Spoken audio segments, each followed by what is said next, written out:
Dreamers, critics, and realists.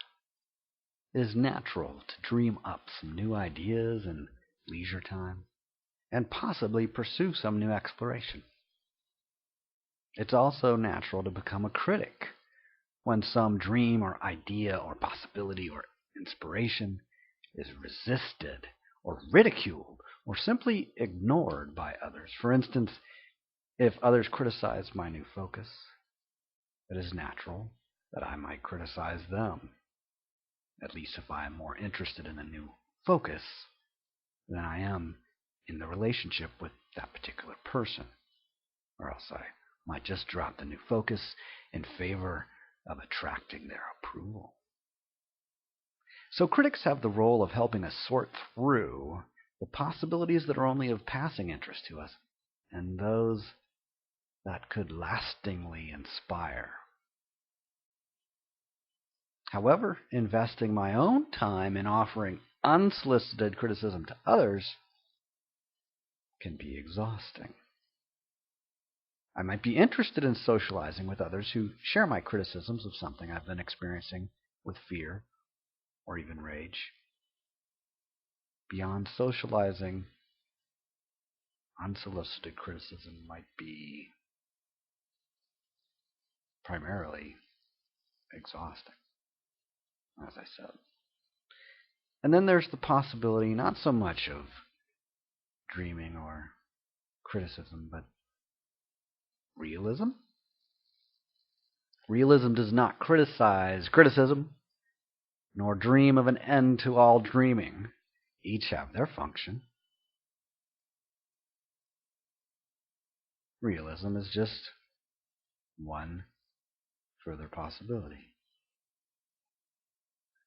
With regard to a surprisingly frightening shift in economic trends in recent years, or a few shifts, many may find someone to criticize. That may be their natural response at a particular time.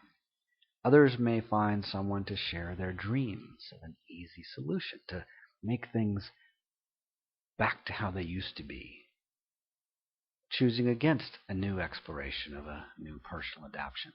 Like when the television was introduced and it really shifted radio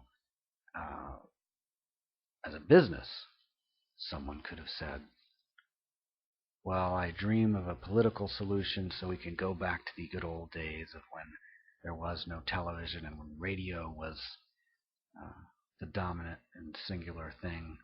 Or somebody who wants to go back to the good old days of when newspapers were the primary mass communication method before radios. So we can dream about returning to the old. We can criticize those new radio engineers and their crazy science. And oh my God, you hear about the TV people who are talking about sending invisible waves through the air and through cables. This reminds me of that thing about the telephone. I didn't believe it either. I'm sticking with my telegraph. Well, people can criticize. They could dream of a return to the old, or maybe, dream of something like cell phones. In 1950, dreaming of cell phones might have been enjoyable, but it might not have been practical and relevant at that time. It's not like it wasn't possible. It was possible. It just wasn't ripe for development and distribution and use until it was. Others are realistic about the importance of personal adaptation. Many things are predictable but beyond control, such as the cold of winter or the darkness of night. What is predictable but beyond control can be adapted to, rather than just dreaming that autumn can skip straight to spring right over winter, or that criticizing the darkness of dusk will make it brighter.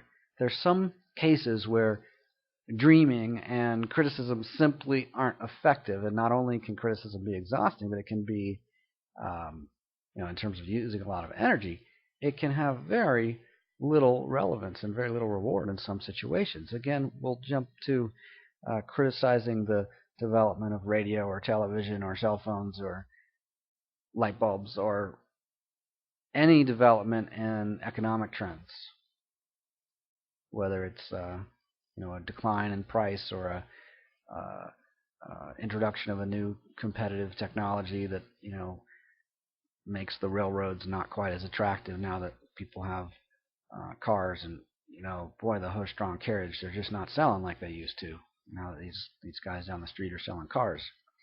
Well, it may be that realism is the kind of key to adaptiveness. Many have been surprised by easily predictable developments in economic trends. And I don't just mean technological innovations. I'm talking about the economic developments of the last few years. I say easily predictable because I read several predictions starting in 2002 about the exact sequence of events or portions of the exact sequence of events that we saw in following years. And after reading that stuff in 2002, I began to issue new predictions of my own because I understood what I had read, put some of them together, and link them up into a sequence. What would happen first, then next, then third, and so on. I called it the domino effect, looking at the rising of fuel prices as a major catalyst for other consequences. So I issued these new predictions, and then I witnessed the responses of people to my predictions initially, and then also to the manifesting of that exact sequence of so-called unpredictable surprises that I'd been predicting along with many other people. So nature rewards realism. Nature can also punish criticism that neglects to adapt, as well as punishing dreaminess that neglects to adapt.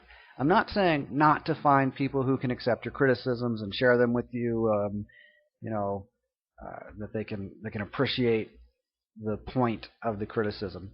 For those maybe people who you would be willing to trust and would enjoy their company and so on, that's fine. Just keep adapting as well. Don't stop at criticizing. Criticizing is fine. Do it a little, do it a lot, but keep adapting. If criticizing is adaptive, then do more of it. If it's not, then do what is adaptive. I'm not saying either not to explore positive thinking or the law of attraction in such dreamy investments of time. I've explored those things just as much as I've explored conspiracy theories and the history of markets and governments and corporations and so on. So keep exploring positive thinking and the law of attraction if you find that adaptive. Just do so. If you do explore these things, I invite you to do so with an openness to adapt, to change behavior, to stop doing certain things and to begin doing new things, or to do more of things you've already been doing, even if it means doing less of some other things you've already been doing. Rather than when I initially was involved with not critical thinking, positive thinking is what I was going to say, or the law of attraction, I did so with the rejection of adaptiveness that had contempt and criticism in the background, like a contempt for realism, a contempt for criticism, a time for me to just kind of relax and process my own well-being and then step into new actions. So positive thinking and the law of attraction was useful at the time it was useful, and then at some point I was more interested in really, well, let's make some changes here. It's it's coming into urgency for certain changes to happen, certain things to be handled responsibly. So nature does not owe us abundance. If we think about abundance, that's fine. It can result in more abundance than we might have experienced ever in the past. But abundance isn't owed to us by nature. Abundance is a reward provided by nature sometimes for realism, and sometimes for no obvious reason at all. Those who reject or even criticize realism, or dream that is not necessary or not useful, may find that nature does not reward such behavior. Nature rewards realism.